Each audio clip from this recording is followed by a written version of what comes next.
Artificial intelligence సిటీని నెలకొల్పాలని నిర్ణయించింది. ఈ సిటీలో ప్రత్యేక ఏఐ విశ్వవిద్యాలయాన్ని, డేటా సెంటర్లను, కంప్యూటింగ్ సౌకర్యాలను, పౌరులకు అవగాహన కల్పించే కేంద్రాన్ని స్థాపించడానికి తగిన చర్యలు ప్రారంభించాం.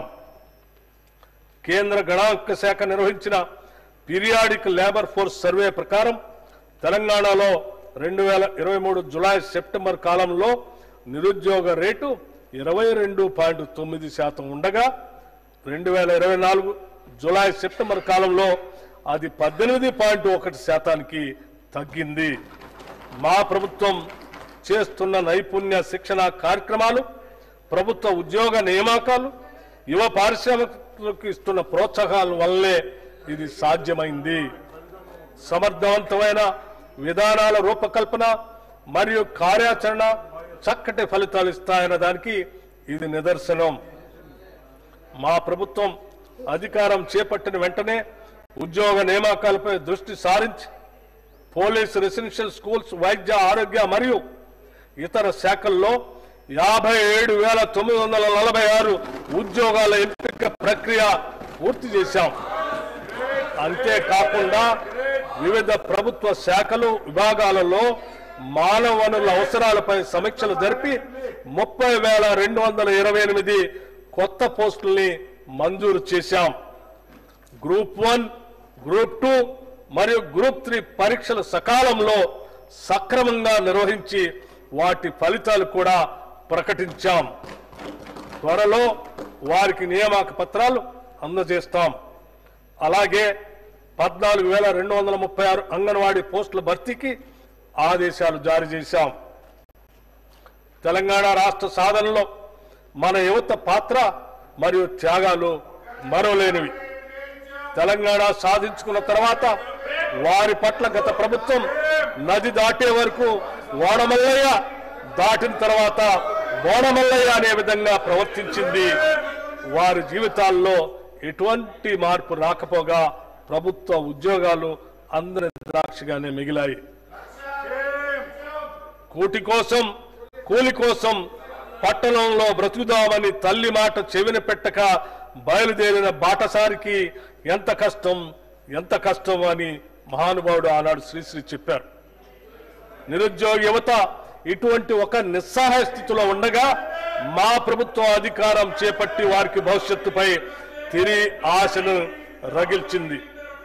ప్రభుత్వ ఉద్యోగాల సత్వర భర్తీతో పాటు ఇతర రంగాల్లో ఉపాధి కల్పించే దిశగా ముఖ్యంగా మహిళలు మరియు వెనుకబడిన వర్గాల యువత కోసం ప్రత్యేక ప్రణాళికలు రూపొందించాల్సిన అవసరాన్ని గుర్తించింది. ఎస్సీ, ఎస్టీ, బీసీ, మైనారిటీ మరియు ఆర్థికంగా వెనుకబడిన వర్గాల యువత స్వయం ఉపాధి కల్పన కొరకు రాజీవ్ యువ వికాసం అనే పథకాన్ని ప్రారంభించాం.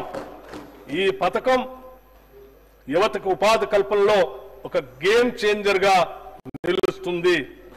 కేవలం ఉపాధి కల్పించడమే లక్ష్యంగా కాకుండా యువతని ఔత్సాహిక పారిశ్రామికవేత్తలుగా తీర్చిదిద్ది వారు మరింత మందికి ఉపాధి సృష్టించేట్లు ప్రోత్సహించడం మా ధ్యేయం.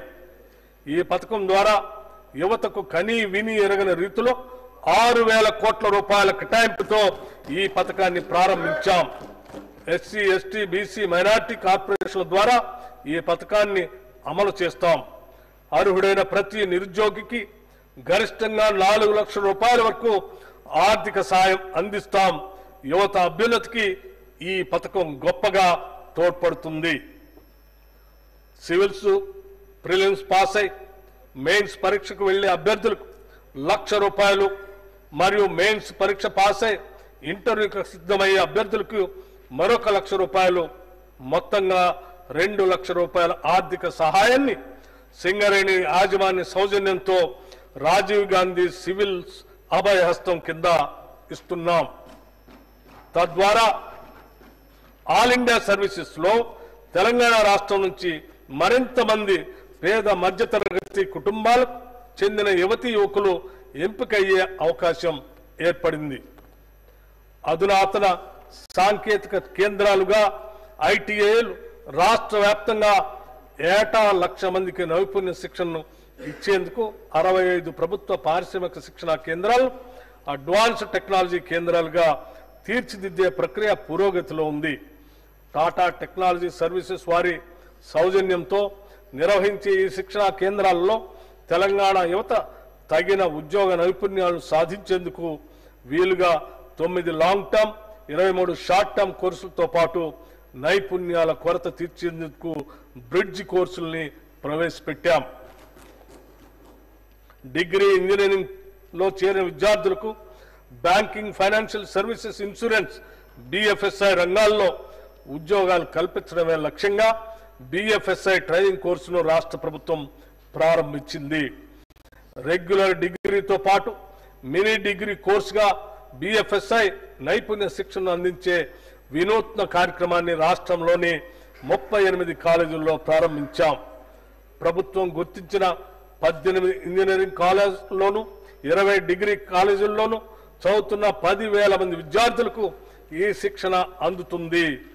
రాష్ట్ర వ్యాప్తంగా పట్టణాలతో పాటు గ్రామీణ ప్రాంతాల్లోని విద్యార్థులకు కూడా లబ్ధి చేకూరేలా ఈ కాలేజీల్ని ఎంపిక చేయటం జరిగింది. రాష్ట్రంలోని 119 అసెంబ్లీ నియోజకవర్గాల్లో డాక్టర్ బిఆర్ అంబేద్కర్ నాలెడ్జ్ సెంటర్లను ప్రభుత్వం ఏర్పాటు చేయాలని నిర్ణయించింది. వీటి ద్వారా గ్రామీణ ప్రాంతాల్లోని ఆర్థికంగా వెనుకబడిన యువతీ యువకులకు గ్రూప్ 1, గ్రూప్ 2 మరియు ఇతర అన్ని పోటీ పరీక్షలకు ఉచితంగా కోచింగ్ తీసుకునేందుకు అవకాశం లభిస్తుంది. యువకుల ఉద్యోగ అవకాశాలను ఇనువడింపజేసే వారి సాధికారతను పెంపొందించడానికి ప్రభుత్వం పరిశ్రమల శాఖ ఆధ్వర్యంలో తెలంగాణ డిజిటల్ ఉపాధి కేంద్రాన్ని పునరుద్ధరించి కృత్రిమ మేధో విజ్ఞానం ఆధారంగా నడిచేలా అనుసంధానించింది. దీని ద్వారా పరిశ్రమలు మరియు వివిధ రంగాల అవసరాలకు కావాల్సిన నిపుణులు గుర్తించి నియమించుకునే వెసులుబాటు కలుగుతుంది.